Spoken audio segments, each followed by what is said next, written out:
Alright, I want to talk to you today about our Cadillac brush boxes. This is the small size one. Opens up like that, and we have these inserts inside. Now the inserts, if you put like a round brush, they're going to lean, or a brush with a skinny handle, they're going to lean. Now you could get some of that grid stuff and put that over, but it takes up too much space. So what I have concocted here, let me pull it out of here, and to send my brush box as a sample. So what I have done is I have just taken makeup tubes and toilet paper rolls. You can paint them if you're not into this ugly, scrappy looking stuff. Once they're inside there, you know, you don't care. This does come out for painting, so you can get that all nice and painted as well. But if you just put those inside like that, then you can put the brushes inside all of the little holes that that creates, and then they stand up nice and straight. Okay, and you can use Mary Kay makeup tubes or whatever you like that. And then these are just nice and cheap and affordable. Okay, and you can use paper towel rolls as well. One of the other things I wanted to talk about are the ball feet. Okay, these come unassembled. Okay, these are for the large size. These come unassembled, and so what happens when you glue on your ball feet, it's much easier to paint them without the feet, and then you can decide if you want feet on yours or not. But when you receive your piece and it is, the ball feet are not on it, what you want to do is you want to take like a wood glue or a tacky glue, and you're going to just put some on the little nugget that sticks out there, and you'll pop that in the hole. And then what you'll do is you might rip up pieces of cardboard or something like that, and you want to shim it. You want to make sure you put it flat, like get them glued on there, stand it like that, and then test it on a flat surface. This one seems like it might be a little high, so I would shim that with like matchbook cover, piece of cardboard, whatever, until I didn't get any wobble. And then once it's dry, then you can move on just like normal. I know I've done video before on the Cadillac brush box. This is the lilac pattern that I did on mine years and years and years ago. And I've taken this all apart and sent it to the woodman so he could replicate it. So what I want to do is I want to reload this. I told you about using the cardboard paper tubes. And then what I do is I put my scuffy brushes, my mops, my big things back here in the very back, because they're harder to reach and they're taller, usually speaking, so they're going to block the view of my inside stuff. Okay, so I get those all back there. I've got a whole ton of them here. I have got 3 giant things of brushes here, and they all fit inside here, which is wonderful. And I do all my, what I do is I put my liner brushes right up here in the very front in these little tube things. I might put my rounds or my filberts here, flats, specialty brushes, scumblies and things like that. I do try to put things together, like I put my stipply brushes in with stipplies, and my mops in with mops, and my dry rubbing brushes, like these kinds of things all together. That way, the more all together your stuff is, the more you'll be able to find it. Now, another thing that I do is, this is an important piece of the design to this. I put things like my remote control, my bottles of mediums there on this little bridge, my wave eraser, and this becomes a landing spot. Usually my glasses live there on top of everybody else. But then this keeps everything off the table. I don't have to worry about not being able to find things. This also becomes important because we have all these wonderful spots here. I can put my picture holder, my 3-iron Bandit picture holder there, and put my pictures over there to the side. I can also put them up here on top, and then just bend that up so that it's out of the way. Another thing that I do, and it's here somewhere, like I said, I had to empty that out and send it away, so nothing is organized on my table right now at all, is my light. This makes a great onboard place for me to store my light. If I'm looking for a paintbrush, I can just pop my light on that way. If I want to use it on my piece, then it's just handy and available for storage. This does not make a fantastic traveling companion because it's just bigger and bulkier. But for your desktop, for your painting table, it is absolutely amazing. Love, love, love my brush box, and I'm so happy it's home. Now this piece comes apart. The feet are not on it, which is fantastic because it's a pain to paint. Okay, this piece just fits in here like this, and it actually, okay, this one doesn't come apart, which is actually better because otherwise they can be flexible and cause you problems. And you just fit it back in like that. It can be sanded and sealed. Got some sawdust in here, so we're going to use a paper towel and probably go out on the porch to dump that. You want to get all your sawdust off. Once we get done with that, we're going to take our multi-purpose sealer. This is a sealer that you can use on most surfaces. If I was doing a tin piece, I would probably go ahead and use my paint adhesion medium. But because we're on wood, the multi-purpose works just fine. I don't need a ton of adhesion paint. Paint sticks to this nicely. If you needed to, you could fill in cracks and things like that. And if you wanted to, an optional thing that you can do is you can put, you can take out the screws and take everything apart to paint it. I'm going to paint it all stuck together. I would rather tape those or just wipe the paint off later on. If you need to take these off, then what you can do is take a piece of styrofoam that's not very big, and you can put the screws right back in there and push them into styrofoam so that it keeps all your screws and everything together. Okay, and the same thing goes for the top hardware as well. Because it's not so hardware-ish, and nicely we have all the wood holes, all the holes filled from the nail holes and stuff like that. So this is a quality made piece of wood. All right, and so I'm going to go get rid of my sawdust, and then we'll get to sealing. All right, the most ideal brush to use for sealing your piece is going to be a great big oval glaze. Flat brushes leave a nice, lovely flat line. And you'll just do, you know, just a generous amount. The other thing that you can do, if you have, now this is a box with lots of little cubbies and weird things going on. Lots of surface here. So this one is better to go ahead and use a brush, but if I was going to do this differently, I might go in with my varnish sponge and do that. I'm not going to worry about getting my medium. We want to keep this flat and smooth, but I'm not going to worry about getting it on my screws and things like that. Okay.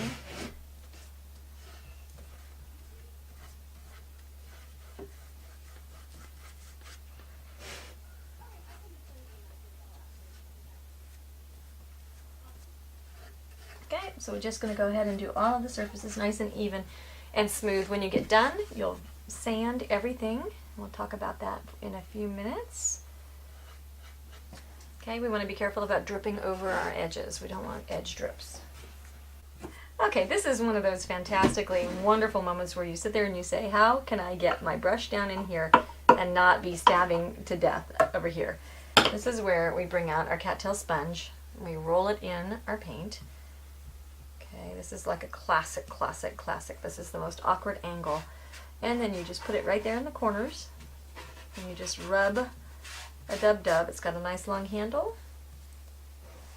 And it gets all the way down to the bottom. You've got a spongy tip, so it does what it's supposed to do down there. And as we're going along, spit out a little bit more. Okay, as we're going along, we're going to rub that and flatten it. I'm squishing that just a little bit.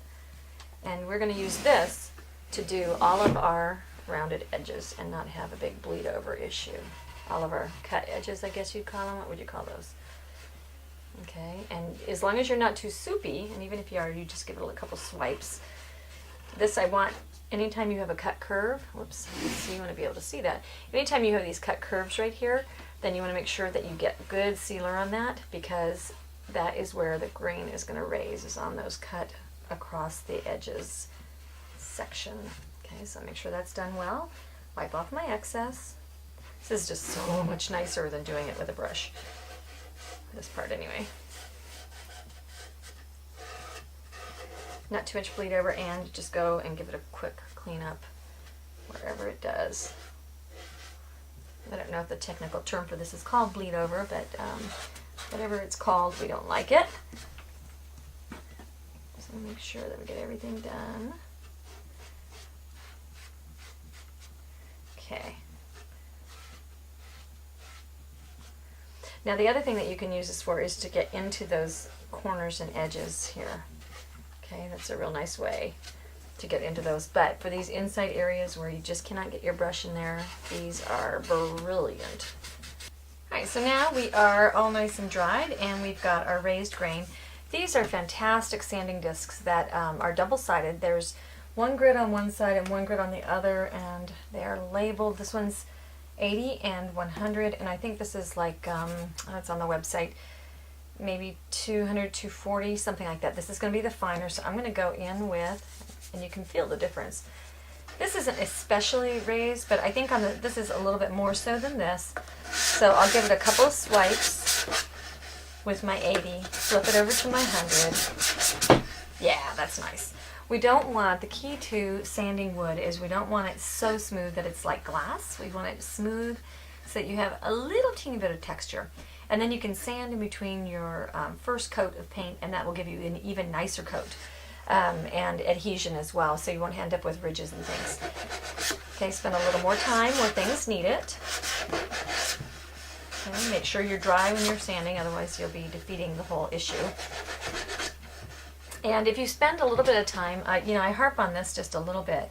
If you're not such a fantastic painter and you spend a little extra time on your prep and your finish, which are the easiest techniques to do, then you are going to have a fantastic finished product when you get done, because you will have spent so much time on your prep and your finished product. You know what I'm saying? It's going to be just so much finer if you don't have ridges and things. Even if your painting skills aren't so nice, the painting will look very polished and very finished. Okay, when you're doing your sanding, as I'm going along, you can hear how nice and smooth that sounds. And then let's get, see how that sounds much more like raspy? Okay, that's because this has not been sanded yet. Okay, so now what I'll do is I'll go ahead and give that a sand.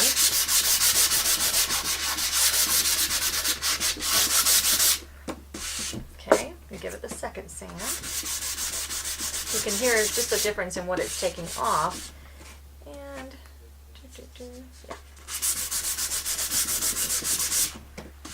So it doesn't take a whole lot of effort. Okay, now I'll turn it back over. And we'll do the same test. Hear that? Hear that? So you can hear the difference in sanding. So that is the difference that these sanding discs make to your project. One of the issues that I'm running across in these brush bins is that there are some little bits of sawdust in the corner. So I'm going to use a stiff bristled brush, in this case a dome stencil brush. I'm going to just brush those, broom them out of there, so that they won't bug me anymore.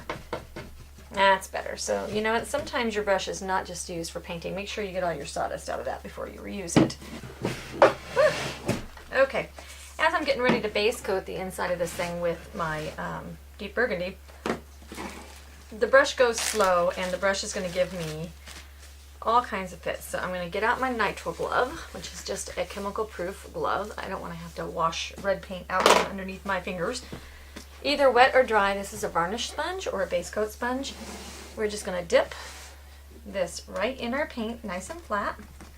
This is a really tall sponge. It has an excellent holding surface.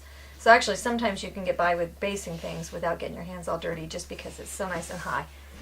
It doesn't scoop up and scunge the paint, meaning that it's not going to overload. And I can just rub and put that right on in there, get right into the corners, rub that in there, okay?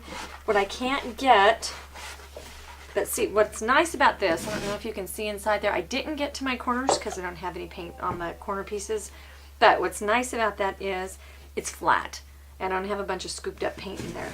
So, just going to attack this one surface at a time, and then I can go in, aha, there we go, now I've got my corners. Just gotta squeeze that paint right on in there. Okay, squish out. I'm probably gonna use a whole bottle of paint on this. Red is one of the least covering paints. Okay, so just gonna go ahead one surface at a time. It's not all red, but I'm kind of thinking I'm just gonna go ahead and base the whole ding dang thing red just to have a nice coat of paint on it. I design as I film, so as you get to the end of things, you'll see follow those base coat instructions so that you can tell which colors to block in where if you don't want to do it the way I'm doing it. Okay, So now what I'm going to do is where I get in here and I don't want to be messing around with my corners. I could get the varnish sponge in there, but sometimes a brush works just a little better. Now I'll go in and flatten it all down. What's nice about any kind of sponge is it's not going to get all soupy on your edges. And then if I decide to do my edges a different color, which I've kind of already got in my brain that I'm going to do, then I will be able to have a nice based red color all the way around it. And I can just mask the edges. I'm not sure if I'm making any sense. But if I didn't have, let's see, if I wanted to make this, say, a blue color, and this was maybe not based red all the way around, then my blue might not cover all of my gaps in my paint, and therefore I might have to do a lot more work to get the blue on there. So by having everything one color, when I tape and do that kind of thing, then it's going to be a little bit easier for me. Once we get to the outside of the box, watch how stinking fast this goes. The neat thing about a varnish sponge for varnish and for your base coats is it goes on so thin it dries almost instantly, and therefore you don't have to wait a whole long time. And notice no goopy messes on my edges. Okay, so because it's cleaner, I don't have as much work to do to watch my edges. I can go back almost instantly and reapply by the time I get all the way around this box. And it is fast, fast, fast. Nice and thin coats. It'll just take probably 3 thin coats, but because I can redo them so quickly, it makes short work. Now I'm going to go right over my hinges. Go back and forth on those just a little. I will probably peel that back off, but once again I want my paint sucked in around my edges. And then I'm going to need to open this because I went just a little heavier just then. I could tell what I was doing. I'm going to need to open this and make sure I don't have a line of paint inside where that overlaps. Always check your edges. Just a quick wipe down is all it takes. Now this part's going to be a little bit messier. I'm going to switch to just a little paintbrush. I don't want to have to screw around too much with this little lock. If I put my eyes on, maybe I could see a little better. A Q-tip in some alcohol or brush cleaner is going to clean this off nicely. Okay, so I'll just go around there so we don't have to be too shockingly careful.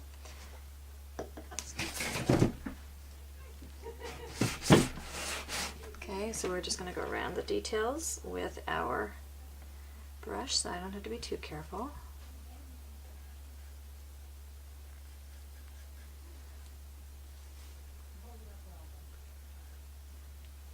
Okay, I could have taken the hardware off. That would have been an easy solution too.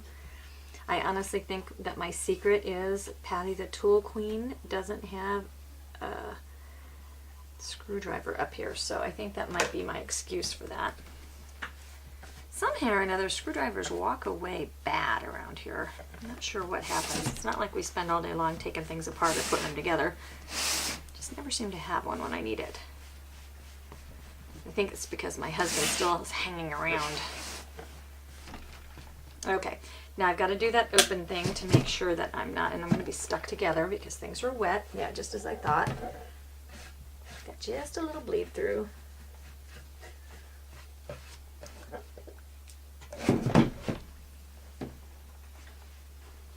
You want to check as you're painting this that you don't have a bunch of areas that you've forgotten.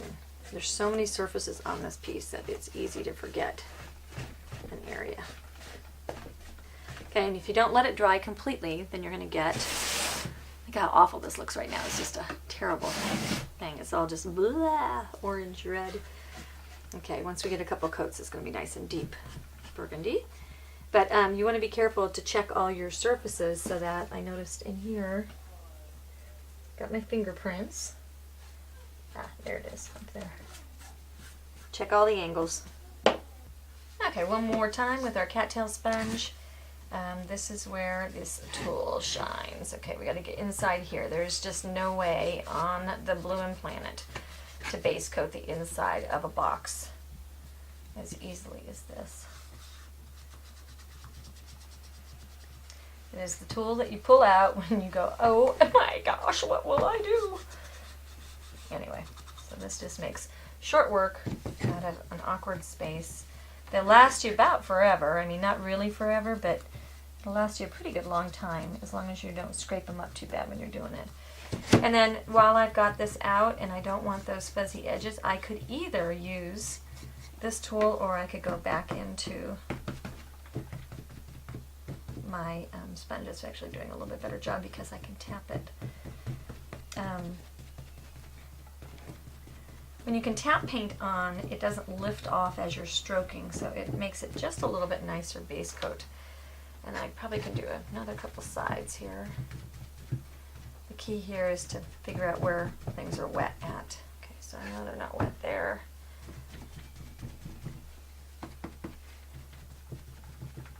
And also the key with red paint is to make sure that you are dry. Okay, make sure no drips. I think I'll go ahead and just do this on this side, and then I'll take it up and I'll patch that other side that I've done. Yeah, it's not even really lifting. Once again, it's such a nice thin coat that things get based, oops, noisy. Okay, things get based awesomely. So I'm just going to put that aside. And I'm going to want to put that, I'll put that on my bag for my gloves. I want it on some plastic because if I put it on this table, then it will stick to the table. Okay, I'm going to bring my brush basin back, my brush box back here. It's time for me to set this inside. I'm still wet in some areas because I was using my brush as well. I'm going to put my tools in water so that I don't have things getting out of hand or getting dried up and crusty. The glove, when you take your glove off, make sure you take it off so that the paint is on the outside. And you can wash your hands with this glove. The other thing I wanted to say, not only is this a chemical safe glove, like I don't know if you've ever tried to stain something with, a regular like glove like for paints and stuff, but they disintegrate. Your fingers will fall off and then you end up with your hands soaked in that awful stain and stuff like this. But also they're latex free, so like I have a latex allergy, so these do not bother my latex allergies. They're fantastic, and you can just reuse them till the cows come home. Pretty tough glove. So I don't know if I said, but we're going to go ahead and I'm going to set this in front of a heater. If you have, you know, a space heater, or be careful of fires, obviously, or a fireplace going. Right now we're winter time, so I've got that. I'm just going to set it nearby and let it bake nice and evenly, and then I'm going to give it a nice light sand coat, because as I get into the following coats, they're going to be my final coats, and I don't want to sand. When you sand on top of a finished coat, it makes scratches, and so then I want to do my sanding before I do my final coats. All right, now that I've got my box all red, I'm going to talk about a couple of smart things that you could do for yourself.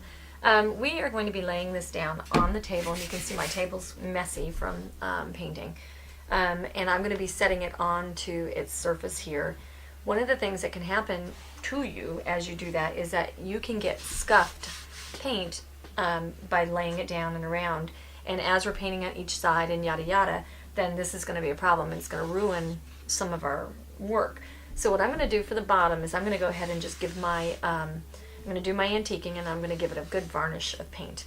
And what I'm going to do with my insert is I'm going to take it outside and I'm going to spray it with a spray varnish and then let it dry. And I'm also going to open up the inside, and right now, oops, I'm concreted together. Okay, so wet paint and this. Okay, so this is why we don't close things with wet paint on them, so I'll have to patch that up. But what I'm going to do with my inside is I'm going to go ahead and spray the inside of that with some varnish as well. That way I have pieces finished as I'm going to antique it and spray it, and then of course patch this and get it dry. And then what I'm going to do is lay a towel on my work surface so that as I'm flipping my piece over, then I'll have a protected surface, because I already saw that I was getting scuffs from just sanding bits and things like that. So that's my helpful hint for the day. All right, now we're going to antique. We're going to use some drying time extender, and we're going to use some black paint. You know, that is why I use a pop cap and I keep it handy, because these little gunky things get dried up and then they make it seal, and that just hurts. and you open a lot of bottles. So we're just going to brush on the drying time extender onto the base. Now it's important that you let this dry thoroughly before you varnish it. And you don't want it too soupy, so I'm just going to use my yucky paper towel and just wipe it back so it's just barely shiny. I'm going to side load into the black and just apply it using the corner of my Oval Glaze. Oval Glaze is the brush you want for this because it will leave rounded marks and not flat marks. Flat marks are a lot less attractive. Just keep the black color to the outside.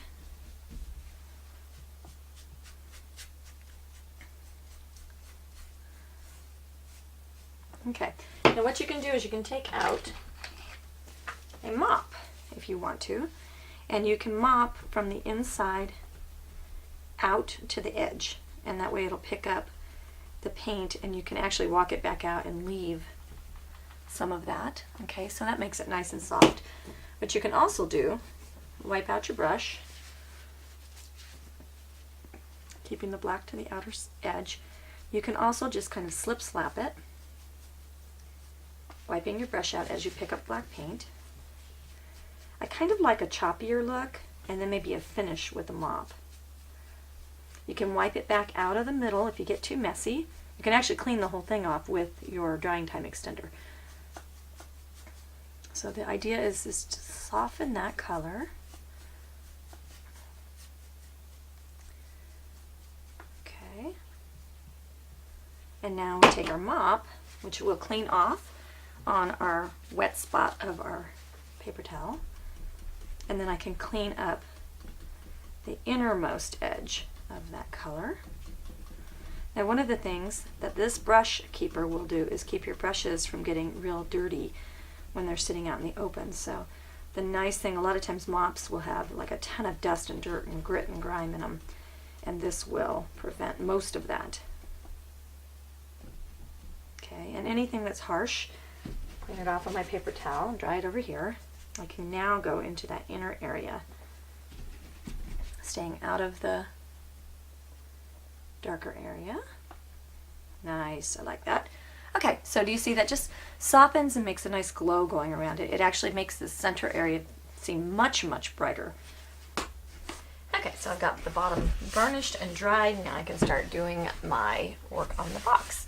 When I'm laying out my patterns, you won't need to do this, but when I'm laying out my patterns, I find it indispensable to have my yellow monster marking tool, my T-square. So what I could do is I can measure, mark in one spot. So I'm going to do a 2-inch line, mark it, and then make my line. And then, so I've laid this out so that it's got the balance and stuff. And the neat thing about the yellow monster is it erases with your saliva, water, erasers, or varnish. So you never end up with marks left on your surface. So you can, sketch here's and there's and just take them off with whichever form you want, and you'll never have varnish lines sunk into your paint. So what I'm going to do is use my T-square, which is the easiest way to transfer a pattern on. Measure it and T-square it, if I can see, and just get it marked everywhere, and then I'll tape along this line. Okay, so oops. So I'll just take my Scotch tape, and then I'll go ahead and run tape along each line.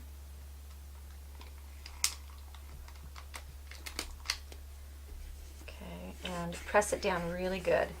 And then we're going to base the top of this.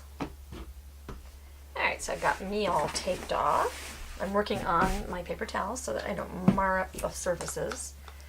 We're going to do one coat of cocoa, and then we're going to slip slap after that. So right now we'll just do the one coat, and I need some sponges. Got some makeup sponges. What we're going to do is we're going to take, first we're going to worry about this edge. Okay, this is probably one of the most awkward pieces I've ever had to film just because it's so tall. We're going to take the makeup sponge, and we don't want bleed under on this, so we're just going to tap that edge, and that'll help seal that all down, and then I'll just base coat as usual on top of that. So it's a really good trick to help prevent bleed under. If I scoop towards the tape line, then we have more tendency to bleed. So, and then if I lay this down and this is wet and it gets on my table or on my towel or something like that, then what's going to happen is I'm going to pick that up on other parts of my surface. So I might want to go ahead and just go stand this up at this point so that I don't make new problems for myself. It's always something, right?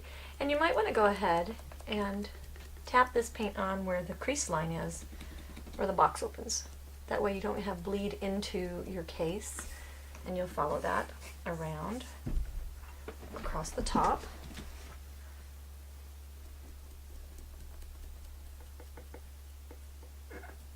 Like I said, we'll clean up those hinges afterwards. And then base coat like normal. Alright, so we have antique white now, and I've got one coat of paint on here. We're going to spit out some antique white. Spit out our cocoa. Okay.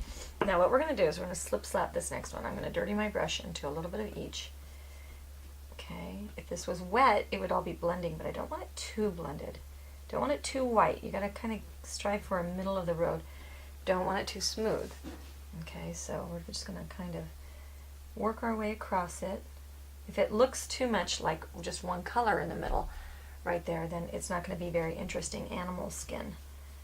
If it's too white, then it's going to be too kind of chalky looking. So we got to really go for a middle of the road look. And so notice I'm using an oval glaze, and we're going to lay it down so my brush is back down. Instead of straight up and down, it's back down a little bit. Now that's very boring in there, so you can see that probably better than I do right there. So now we'll pick up just a little bit, and because we're using the oval glaze, this makes it rounded marks instead of flat marks. Flat marks are usually ugly. I almost don't even prefer a flat brush for anything except for side loading and stuff. Don't put it on too thick. Try to smooth out without over blending. Okay, so we just want to see a kind of a blobby kind of movement across, because then we're going to separate all that with, and by the way, if your paint starts getting too thick, wipe it out on a paper towel so that you don't have that problem.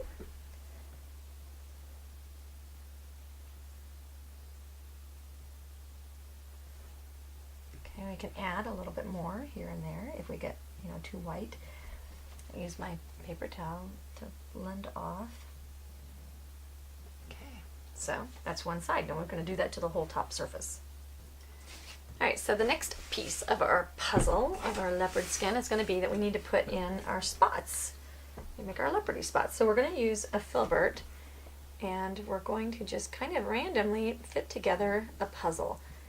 Please don't stress too much. We don't want them to look like polka dots, so some can be bigger and some can be smaller and some can be skinnier. And I've got pictures. I've taken pictures of different leopard skin type things, and so you can just use a picture. You can just go online and you can use the pattern that I'm going to draw out for you. I think that seems remarkably tough, so just go ahead and estimate. Alright, so this is what I have come up with. That's before I put on the brown that goes around. Now my problem is traditional burnt umber is very transparent. I'm trying to figure out what I can do to not have it be transparent without having to redo it. And I think I'm going to play around for a minute. Alright, I want to make like there's a little bit of a fur technique going on here. I haven't figured out my traditional problem here. Okay, so what I'm going to do is I'm going to take a dry angle stippler. It's a pretty big one, probably about an inch or so. And I'm going to just put it into my paint and then scratch it up really, really hard over here. And then maybe even find a paper towel.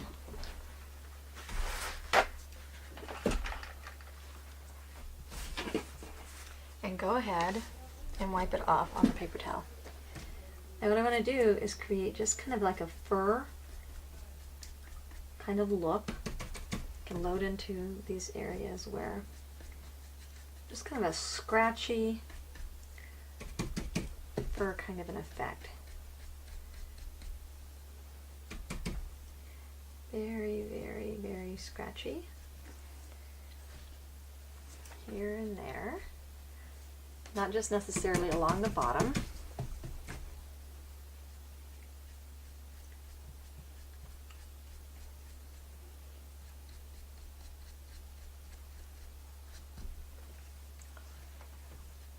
Oops, a little dark. Don't get it dark. Okay. And just rotate that around. Oops, don't get it dark. If I need to, I can go back in to my Slip Slap colors and I can apply some of my Slip Slap if I get it too dark. This will just add, I think, just a little bit more visual interest.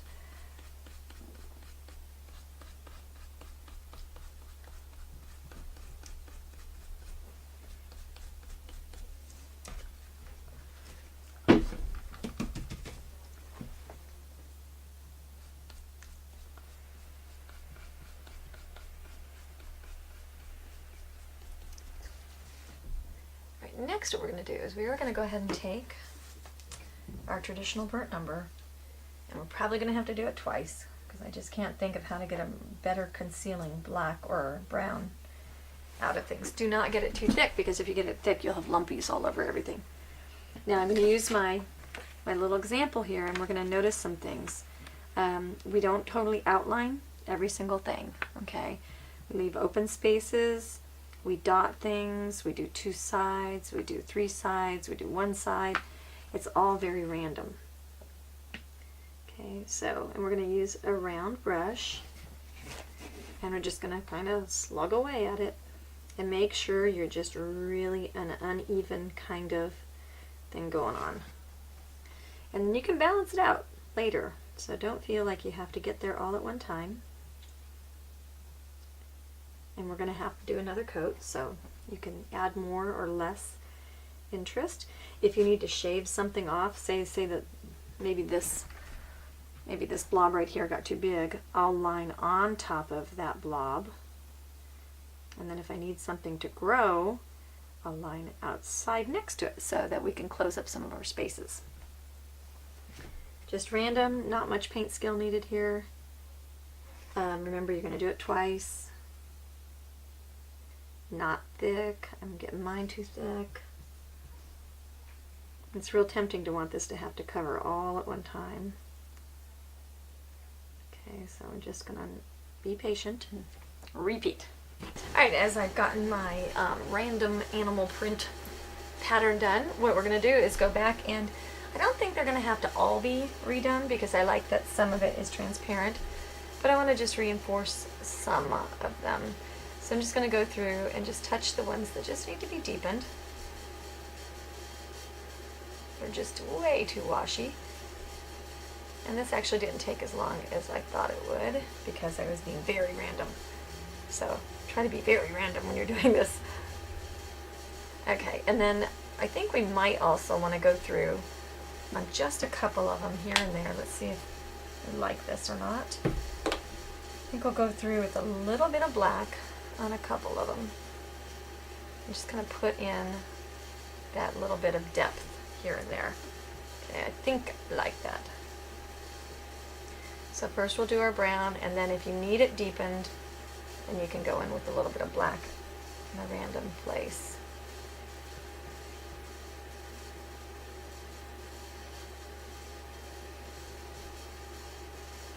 Okay, and you know, on second hand, I don't think I'm going to want black on there, at least not yet. So we'll hold off on that, and I'll actually just cover that back up. Kind of more remove it than anything. I think that might be dark enough with the second coat. Okay, sometimes this may look like, hey, what's she doing this on camera for? But I do want you to know that I try to share the steps in the process with you so that you can grow and just understand kind of what goes on when we're making a pattern and stuff like that, so you can make decisions on your own using kind of the same formula. I'm not sure I really have a formula, but you know what I mean. Okay, now I'm going to take a wash and blot it on my paper towel, and we're going to just wash a little bit of the traditional burnt sienna on, not everywhere. Where things get duller, maybe when it's next to the white. Okay, just a little wash. And a wash by definition is 80% water, 20% paint, and we blot it on our paper towel to prevent it from bullying all over everything, running and stuff. It's not a float, it's just like a scumbly wash kind of thing. Not on everyone, just the ones that need it, so it's going to be subjective, because you're going to put it where you want yours. And don't have lines if you can help it. If they're liney, just kind of whisk them away. And I forgot to do one of these. I think that just gives it just a little bit more perkiness here. It's looking just a little blah to me.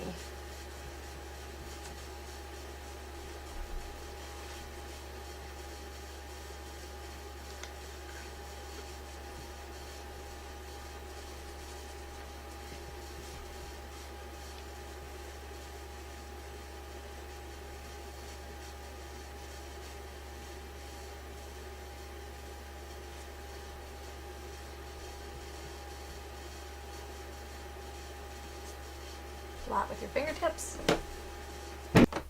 Okay, at this point I have all of my jungling done. And so what I want to do is I'm going to go ahead and leave it. This needs to be antiqued or something, but at this point I don't know what it needs compared to the rest of the box. So I will leave it alone and let it rest. And I am going to peel off my tape so I can move on to the rest of my box. And when you peel off your tape, what you're going to want to do is get a hold of it. You can. You always want to take tape off as soon as you can. You peel tape back directly on itself, okay? And that makes this little fold right there act like a knife, and it cuts straight away so that you don't end up with pulling paint, okay? And so get that all peeled off. Okay, so I've got this bottom area. Don't worry about my lines on here. I'm still working that part out, but I do know that I want some stripes down here. So what we're going to do is we're going to tape again. Now what happens is, well, and actually this is going to work out fine. I've got my regular size masking tape, but if you ever need tape in different widths, like, ooh, okay, yeah, so that's going to be fine. You can use 2 pieces of masking tape. This is by far the cheapest solution. But if I was needing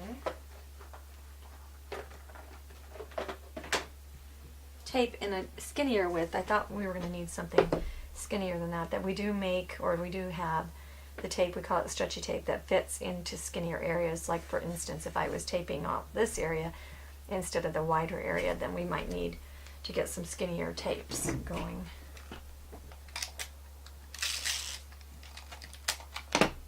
Okay, so we'll just tape 2 pieces to each one. Okay, once again we're going to take our triangular makeup sponges. We hold them up here on the skinny part of the triangle. These are non-porous, which means that they don't soak up extra paint. And we're just going to tap that, just a little amount. Thin coats always dry faster, and they usually will look nicer once you get them all repeat layered. So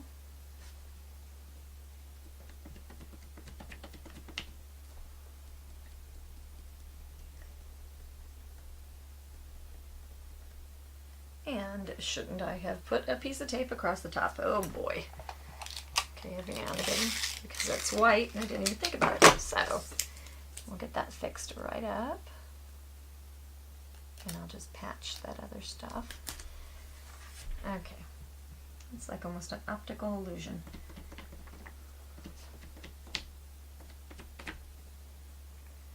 Okay. So you tapped on there and you repeat the layers. I'm getting some little fuzzies on mine. I could just have cruddy little makeup applicators. I'm not sure what's going on, but I'll just sand those off.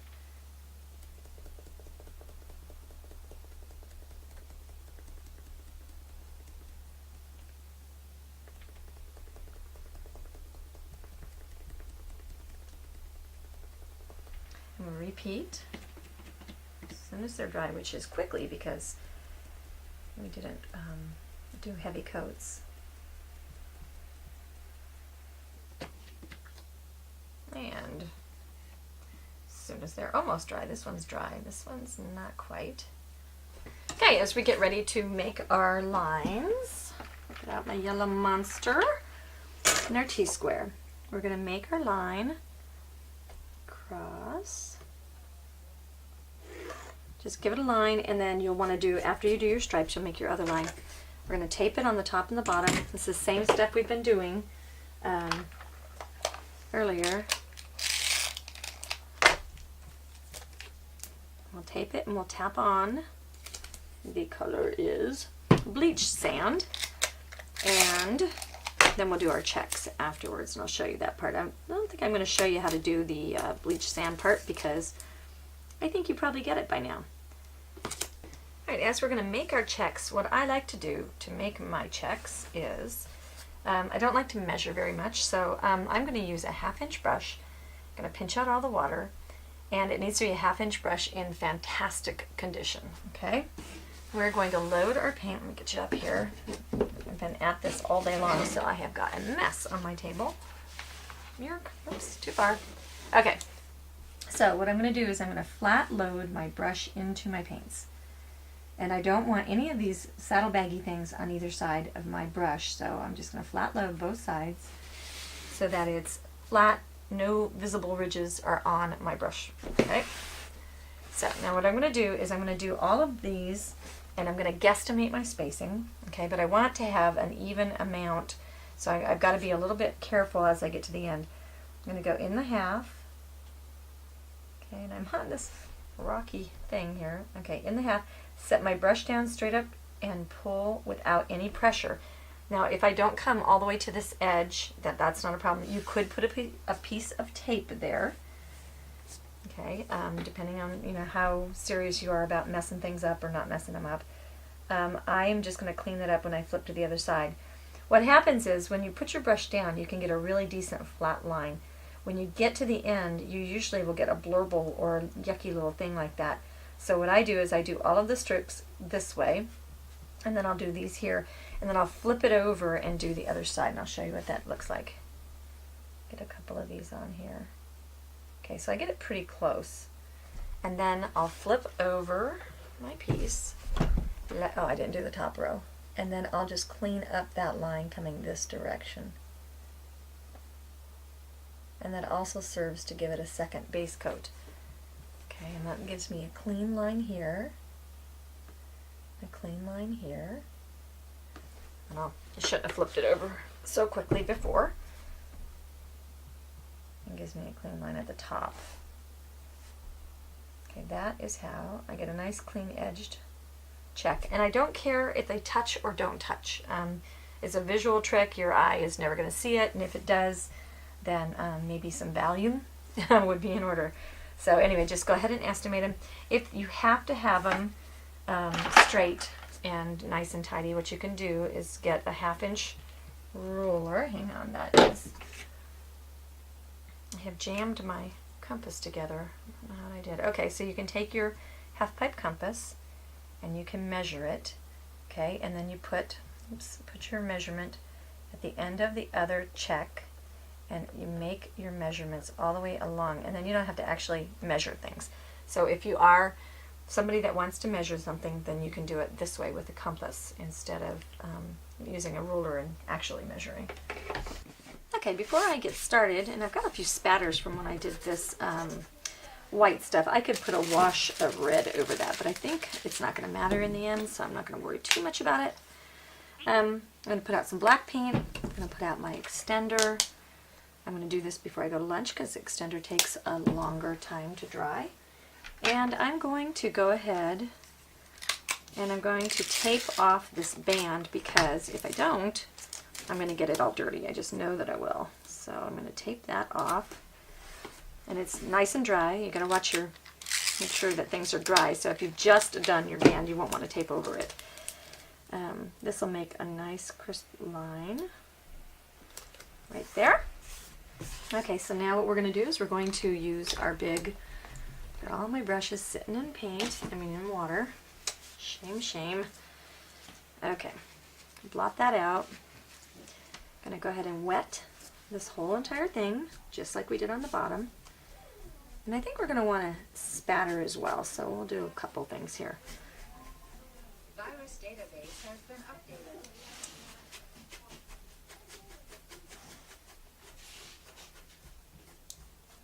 Okay, then we will, I'm going to go into a smaller brush, I'll wet it with the retarder, and we can dry this off just a little bit using a paper towel, just so we don't have a soupy mess. And you'll know, when you get a soupy mess, you'll know you've got it. You can just wipe everything back off. Side loaded on this oval filbert, bring it into the corners, and then I'm doing this ahead of time because I plan on putting something that's bright and cheery in this area, and if I'm doing something bright and cheery, I don't want to muddy up the bright cheery thing. So we'll put this antiquing in first so that we can be bright and cheery without depressing our bright cheery stuff. Boy, I can tell my table is not level because my extender is running down towards the edge of the palette. Okay, so I'm going to go with the mop in this case, and I'm going to mop it out. If things aren't moving, then you can kind of slippy slap. Okay, maybe I wiped off just a little bit too much. Sometimes your temperature can matter. You know, if the air is real dry, then you can have a difficult time moving the paint around. But a combination of slip slapping and mopping is what we're after here. We don't want a harsh edge.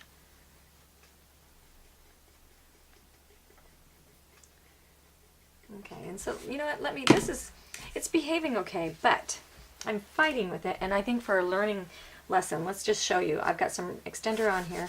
I can just go back in and wipe that completely off so that I'm not fighting with it. Okay, use the clean part, mop that out. And it could be, sometimes, maybe I had too much water in my brush. Sometimes water and extender, depending on the brand, can have little adverse reactions to each other and get sticky quicker. So we will do this again with more blotted out water, and I'm still going to go ahead and wipe it down, just not as much, and then we'll try that one more time. That just is a nice thing to know, that you can just completely remove it all. It makes it a very safe technique to do. Okay, let's blot it all in the corners. Bring it out here.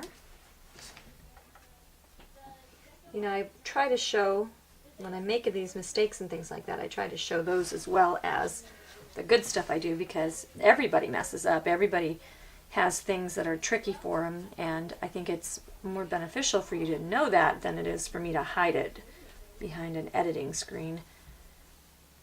Okay, so get it in there where you want it, and make sure you're using your dirty side of your mop towards the color. Okay, so sometimes it's still kind of moving a little bit sluggishly. So I would blame that wet brush. I mean, it's moving, but it's just wanting to be a poo.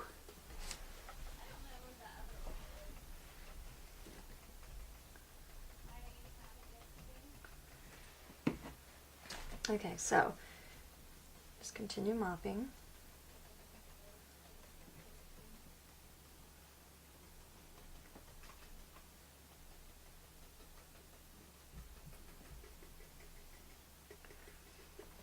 Get it where you want it. Now, I don't necessarily like the fuzziness of the mopped look, so I'm going to go back after I get it done, and I'm going to just skim. I am barely touching this, so that makes it a more brushed kind of look instead of all those little like mop textures. Now, if you decide, say, just right there, I kind of lifted just a little teeny bit out in that corner, that if you go back and you put more paint and more medium in, then it's going to take off your other paint and your other medium.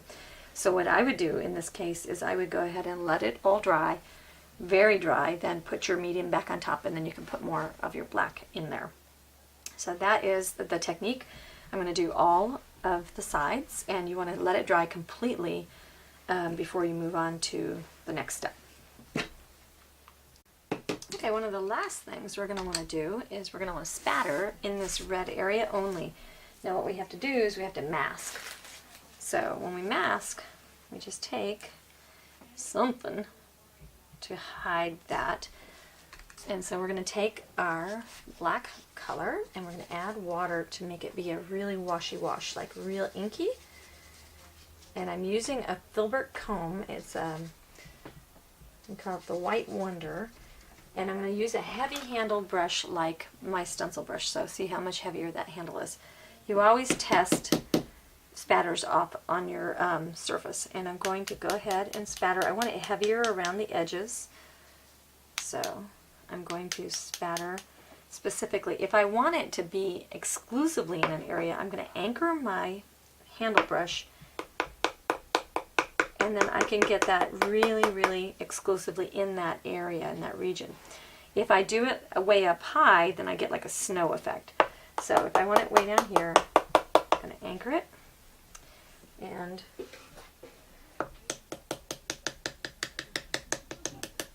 there we go. And that leaves that center just a little bit more open than that. Okay, so we're going to shade our stripes on here. We're going to get a kind of very dry float going on. And I've got my very, very messy palette. Let's get you on there. Okay, so what we're going to do is we're going to move the palette. We're going to blend it real well and walk kind of back and forth. Notice that it's not puddling at all. Okay, we want this real, real dry. And then we're going to take our float and we're going to walk it, and I'm going to lean my brush back just a little. If I'm getting this bleedy thing, I'm going to blot a little heavier. And now I could load a little bit more paint because it's just not quite enough. It's got to be real strong. It's just going to kind of sit on there, and we're going to walk it up. Okay, and I'm getting that little bleedy thing, so I'm going to blot the other side. Okay, so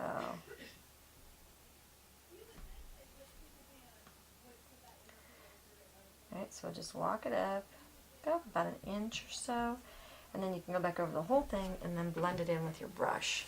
You can just reload if you need to, and if you need to bring that up a little bit more, you can go back when it's dry.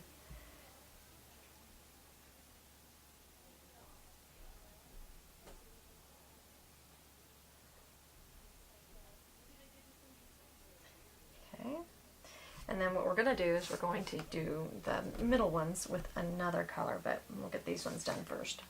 Okay, now we want to go and do our black lines. We're going to use a very blotted out, big giant flat brush. Very, very dry. Okay, and we're going to just lay that down there, keeping it between those lines. You want to keep some Q-tips handy in case you biff it and get it all over your yellow line. Okay, and then we're going to take out our mop. And I'm going to mop from the clean side down, kind of bouncing back and forth. And then I want to wipe it off on the paper towel. You can use a wet spot and then a dry spot. And then flick to smooth it so it doesn't look so textury. Okay, and you'll take that up about as far as you did the other color. Be a little bit choppy, just be careful not too choppy, and you can smooth it with your swipe back, like that thing where you say, okay, well, I want that smoother. You do want this end right here to be clean. If it's not clean, then you are going to have a mess, so make sure that you keep that side clean. Wash your brush and redo it if you need to.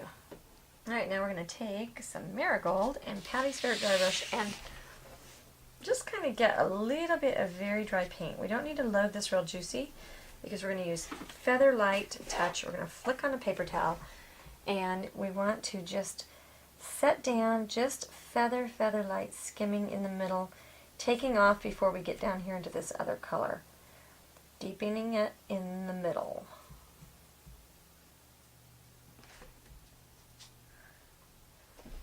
Okay, and turning our brush if it's a little wide. When you first put this down, you'll be like, ah! And then you'll realize that it's just a little bit of a dusting kind of thing, and then you'll go back and you'll repeat to strengthen after you do your first tests. And you put it down and it looks like it's bright yellow. It's a little freaky. And when you build a hole like that, you want to make sure you get out of there and let it dry.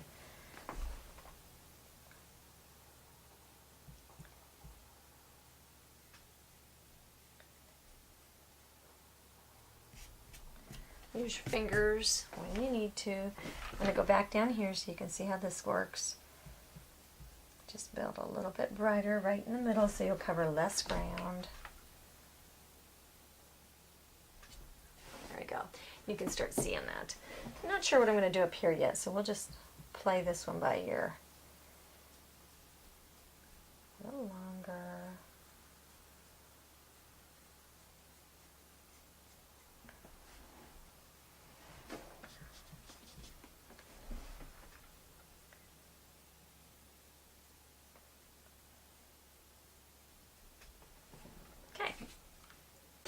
When you're getting ready to transfer on your pattern for your lettering, even though it's traced off of my piece, you're going to want to make sure that your lettering is square. So you want to use a T-square or a ruler and make sure that you get it on there kind of straight so that you don't end up having to erase it.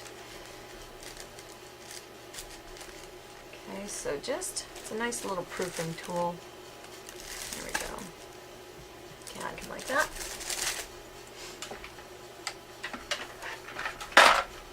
I've got our letters on there, and I am going to use a number 2 Pro Round because, watch this, let's get you in a little bit closer. With the Pro Round, what you can do is you can take your brush, as long as it's dry, okay, and you can flatten this brush and it will hold a chisel. So when you're base coating, it's just like having a, and you can also make it do the chisel edge, and then, so almost like a calligraphy type thing. So this is a brush that will hold its point, and it does flatten to a nice flat edge, where some kind of have a ovally kind of edge. So this is my favorite lettering kind of liner or round. Okay, we're going to shade and decorate our fleur de lis. And we're going to use our, what color is this? Burnt sienna, traditional burnt sienna, and a number 12 brush. I just want to give it some depth, so I'm going to pull this down on one side in a float, and I'm going to kind of walk it around. Okay, I'm not going to worry about going back up the other side right now, because right now I just want to build the color. Okay, and then I think, let's see. Go on this side. Okay. Then we can do the top. This box is kind of handy for you to go ahead and stand up to paint it because it's got tall sides. Bring that color in just a little bit over the crack so it doesn't look like it stops on the crack. And then we'll bring our walk our color up from the middle.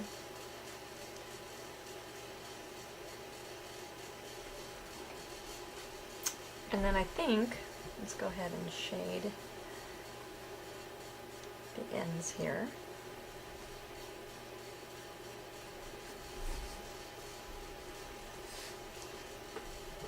So this is like a C stroke, so I'm just not turning my hand. Walking it out, little tiny strokes. Okay, and if this is dry now, which it may not be, I'll do the other side over here. You want to be careful about running your brush through your fresh floats. You're going to highlight the center of the fleur de lis with a little bit of marigold. So rub off all the paint, use a perfectly dry brush, and then scumble the paint on to the middle. And then in the middle of this area, Okay, we'll allow it to dry. I'm going to use my Pro Round brush, and I'm going to just dip it into just a real flat application of the marigold and do the dry brushing out here on the arms of the fleur-de-lis, and maybe even a little stronger in here now that I've got a base.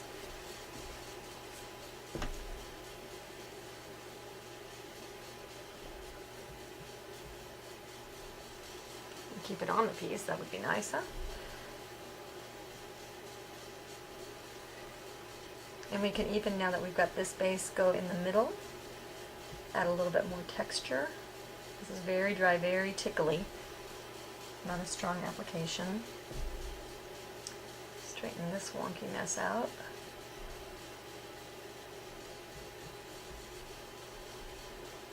Brighter in the middle. Alright, I'm going to mix a little bit of water in with soft black, just a little, use my round, and we're going to just outline, not outline, but create a little bit of depth on some of these elements. A little bit of water, just enough for it to flow off the end of the brush. And so I'll do, locking my hand so that I get, what do you call it, a calligraphy type effect.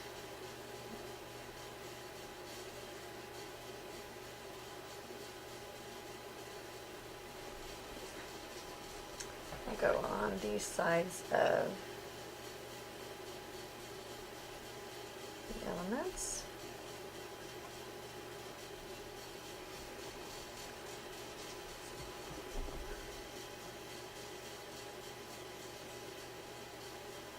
And that helps to clean up the letters just a little bit as well.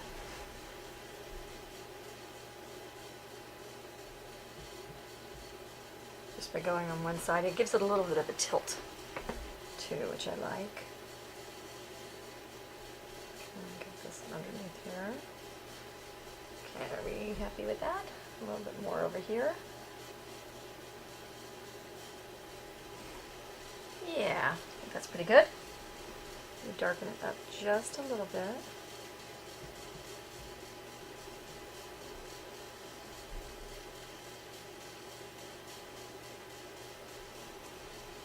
Okay, yeah, that pops a lot more. Okay. So here we go. We're going to put our details on our stripes. We're going to do a little walkie out float, and just like a series of taps. And I'm going to stand up for this one. Okay, brush is kind of just a little bit at an angle. And walk it out. Keep it out of your white. If you need to protect that white with a little bit of tape, you can. Go back to strengthen when it's dry. And then use your round brush to pull a dry brush stroke of highlight up the middle. Keeping it out of your red.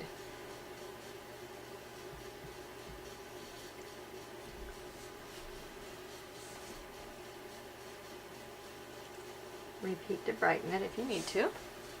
Okay, and you can repeat the shade your burnt sienna if you need to, but I'm thinking that looks okay. Alright, so we are going to do our lettering. Yay, we're almost there. Okay, so we're going to do the traditional burnt sienna float, kind of that heavy float that we were doing on the lines, on these lines here, on these lines. And we are going to float up from the bottom on the wild word.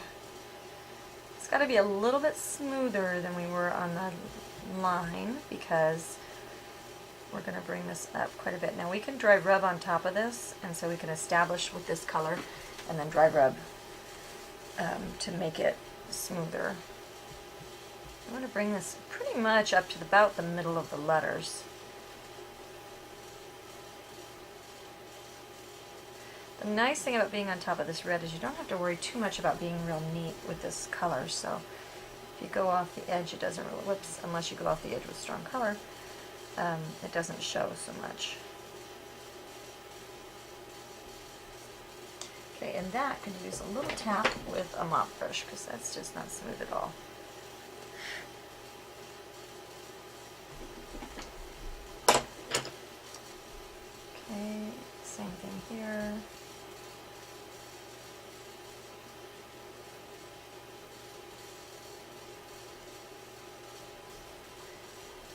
So then, if this is dry, we'll repeat over here to strengthen.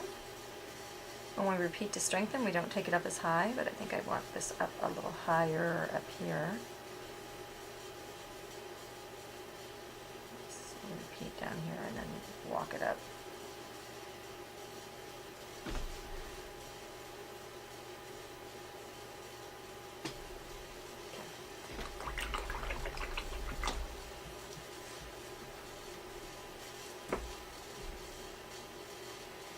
We will allow that to dry, and while that's drying, I'm trying to decide what to do with these letters. Okay, we're going to take our round and we're going to flatten it out nice in the marigold, and then we're going to dry scumbly brush down into the letter. If we floated with this color, it wouldn't be, it wouldn't show very much because it's a more transparent kind of color. And I don't think it would give that same kind of luminescence that we're getting from it, so that's why I'm not floating from the top down. You can bet that this is going to be one that we repeat to strengthen, because this wild word needs to be pretty wild.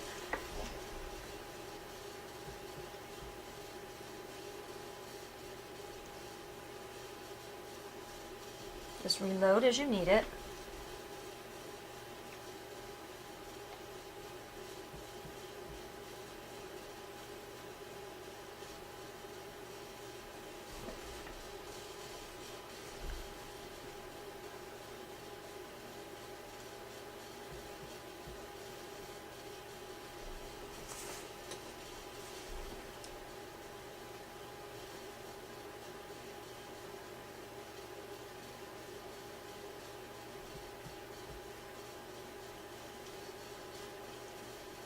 Scratching, scratching, scratching. Okay, it's getting a little brighter.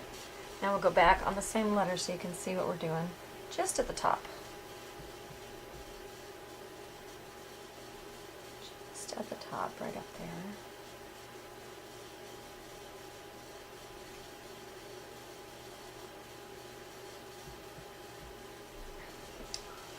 Not everywhere. We kind of want it to flame up at us. All right, and then we'll repeat one more time to float.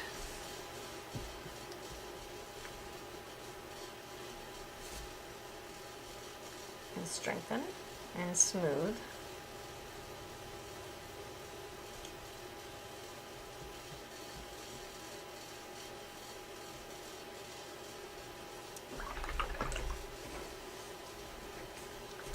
Repeat on these other letters at the top.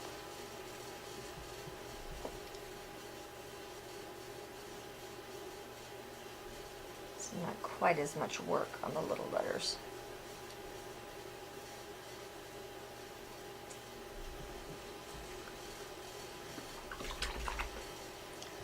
Then we'll get into our soft black, and we're going to do our shadow lettering.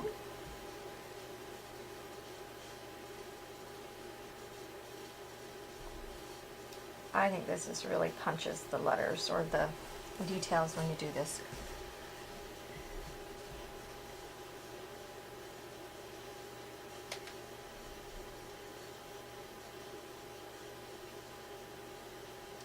Just drag it along, a little bit of water in the paint.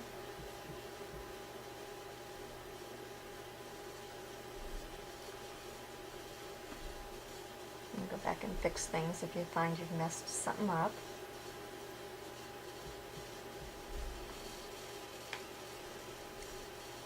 Okay, and we're doing all of the right sides.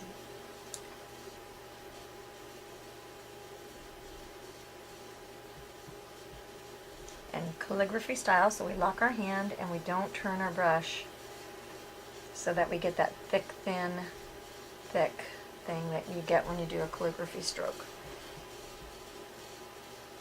Okay, and then anything that's not quite dark enough, you can go back. Anything that's not smooth enough,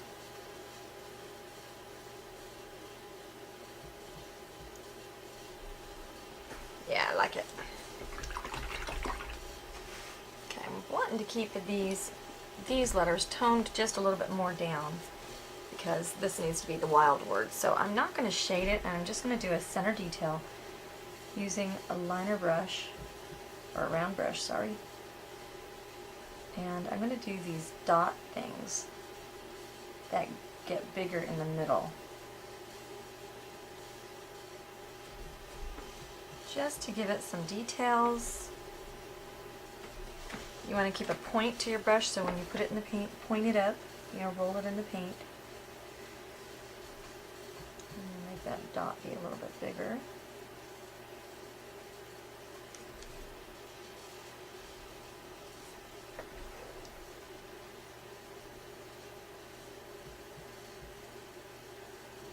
Okay, this just gives us something to look at.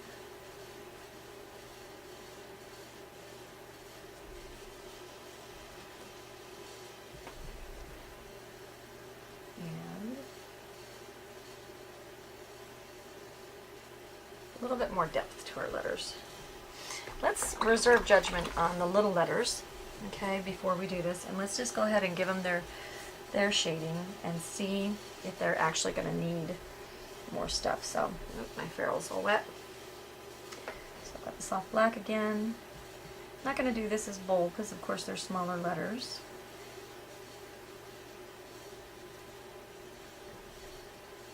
I don't want them to stand out quite as much as the other letters.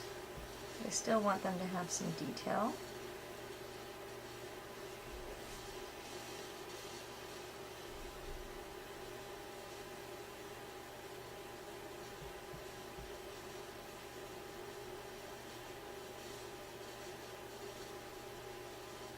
Okay, just a little bit of detail.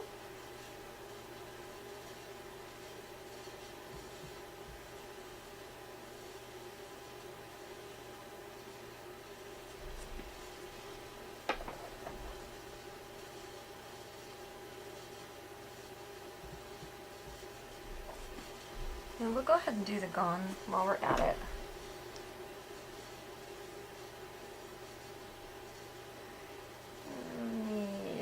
This heart is giving me fits. We'll figure out what we're going to do with it.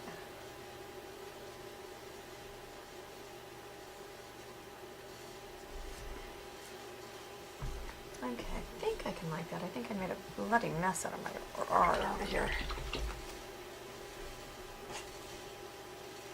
Okay, and then I guess we'll just make the heart in. I had this red out. No, that's going to take away from everything else. Yeah, I think here's where we pull out the old eraser trick. If you take your wave eraser, you dip it into some water, I can erase freshly put on paint, so I can get rid of my heart outline and switch it back to an O. If you like the heart, you can keep it, or make yours a heart, and then I'll make that back into an O.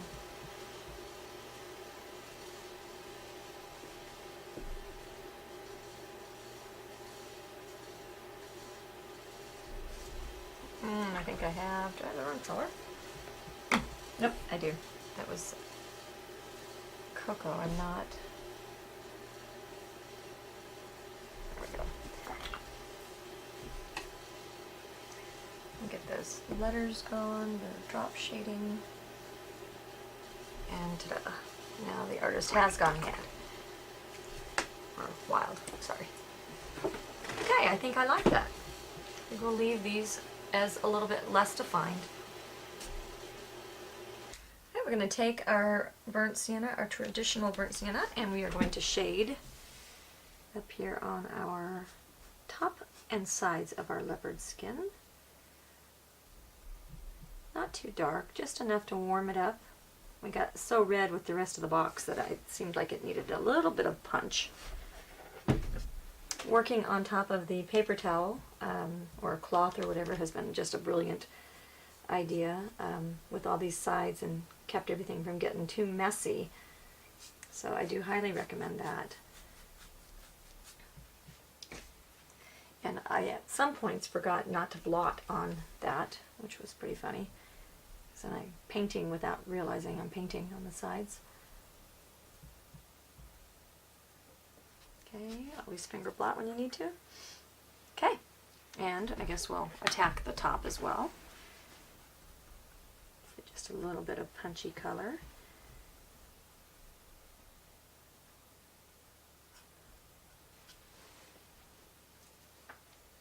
If you need to repeat, you can repeat. Try not to get it too much in the middle. We don't want a big orange top on our box.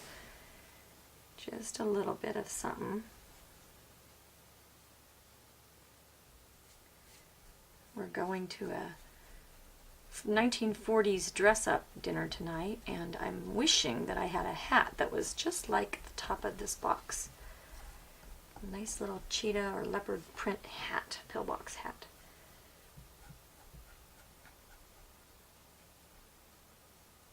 Okay, I'm liking it. And varnish, and you are done. Well, I guess we still have to address the feet, so maybe we're not quite done. I want to make each of these slightly different since we are artists gone wild. And so to make this one be the checks that I want it to be, I'm going to start by drawing a line straight down. You're absolutely going to have to freehand this. There is just nothing for it. Straight down. And connect. Okay, then we'll dissect again.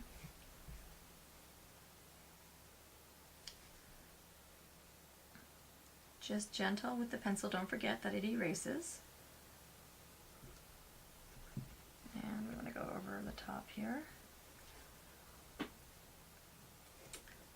So, and connect those. It doesn't have to be exact, but clean is good. Now we're going to dissect each of these in half.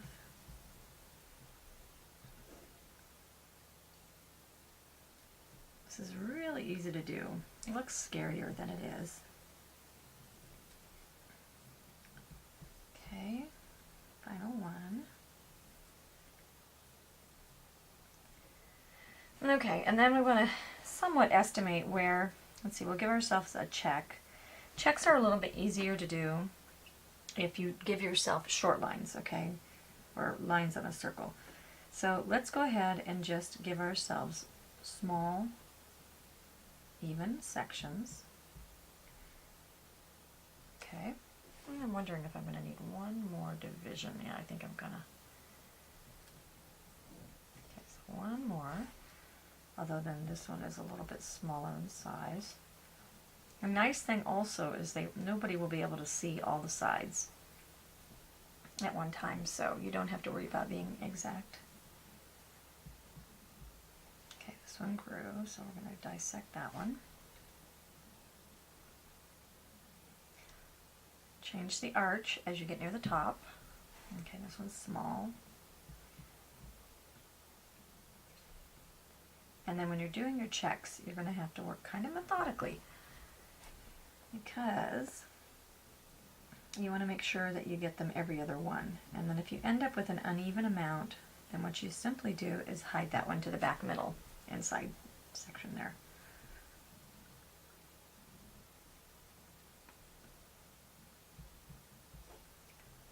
Okay, now these are, okay, decide.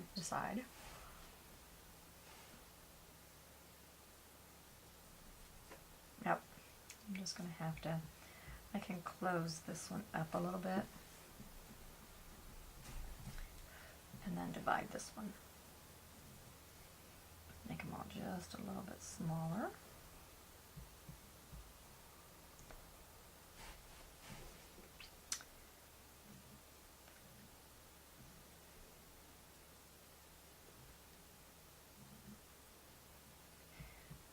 This is where we want to connect things. So if that's not lining up with that, then you can fake it. Ah, look I skipped a whole one. Okay, we'll have to go back and find that one. This one got really large. So how far around did I go? Okay, here. I'll lift that guy up. Subdivide. And we've got to give that one its division.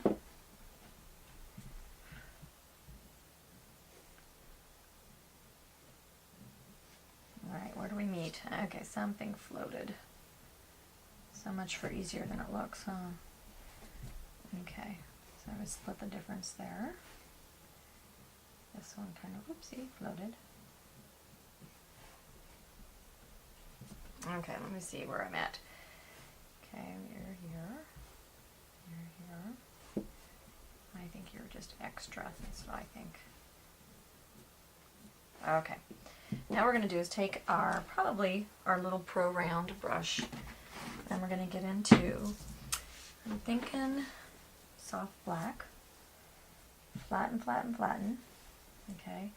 And that's not flat enough. We do not want you scooping up paint on this, because then you won't have any sharp edges. And we just kind of go about this in a nice, slow and steady way, and base coat each one. You want to switch to a flat when you get into the flatter ones, that's fine. Use the chisel of your brush.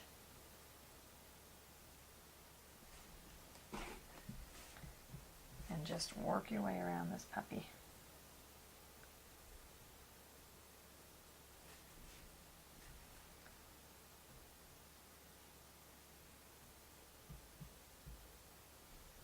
Okay, okay, I got my ball done for the checks. Ta-da! Just wanted to see what that looked like. Now we need to antique these other red balls before we proceed. So we're going to get that black on there. Not too far down, because we don't want the black to take over. And if it's just messing with your brain, like that's not very tidy and neat, I'm going to just buff it in.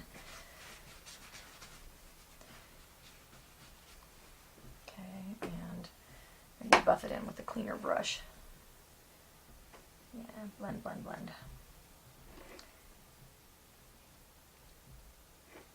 Okay, and then clean off anything I don't like in the middle. Okay. Don't worry about doing the bottoms.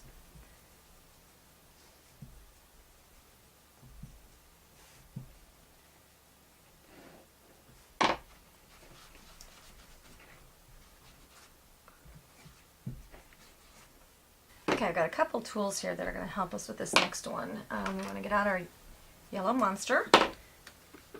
Okay, we're going to get out our flexible ruler, and I want to make, so I'm going to go from 1 inch to, what is that, 1, 2, 3, 4, 1/4 inch. So 3/4 of an inch down, and make my marks, like maybe 4 of them on each ball. And you can decide, I don't know that we need to put these checks on all of the feet. You know, on one hand it's like we're in for a penny, in for a pound, so why not? Next we're going to take out our artist tape for curves,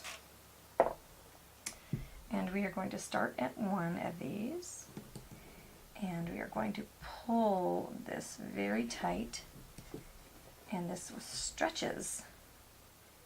And then, whoops, and it stretches so good that I just broke it. Nice. Okay, so I'll just take that and bend it away. Don't pull it so hard. Now we know. Line it up. Okay, I'm feeling a little bit wonky. I got high right there. Okay, we'll go here, attach that. Pull it. Not too tight. Okay. And then you can just pull it to break it. Now it's not going to be a perfectly, I could go back and I could lift that and fix it. The idea is that it's going to be basically straight. Okay? I mean, if you really want to play with it, go ahead, but I think we've all figured out that I am not Patty Perfectionist. Although I really don't like how high that is. Okay, fine. I'll fix this line and then I'll go.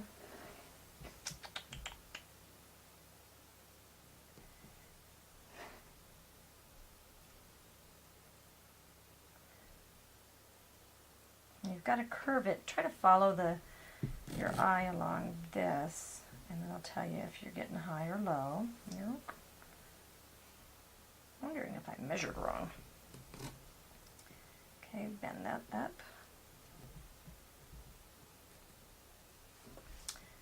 Sure. Okay.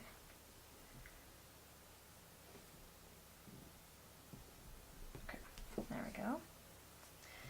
And that's not at all straight, so I'll go back and straighten this out. Okay. And that's a little warbly. This is actually really neat stuff to mess with. Alright, now you're wonky.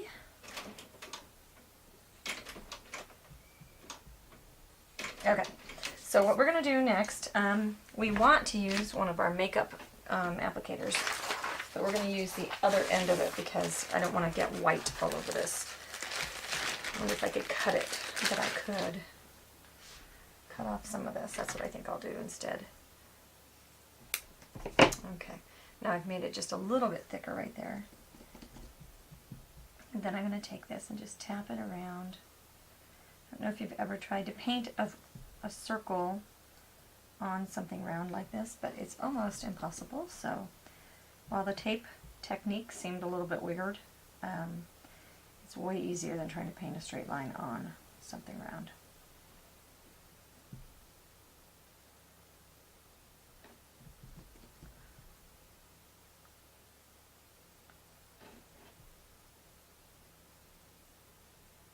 Okay, and I'll go back around it.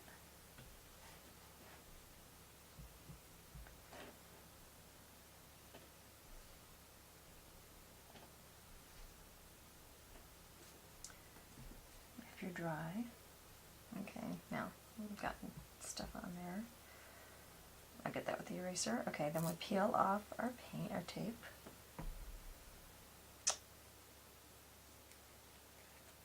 And ta-da! A lovely, lovely, lovely line. Okay, that is in essence basically straight. Okay, now I'm going to get the right size flat. I'm going to use a number 6 workhorse flat. And I'm going to go into the soft black. And we're going to make these into a little checkerboard band to repeat and echo what we have going on up there. I think I need to let this dry just a little bit more. But you're going to repeat this on all of the other 3 legs if you want to.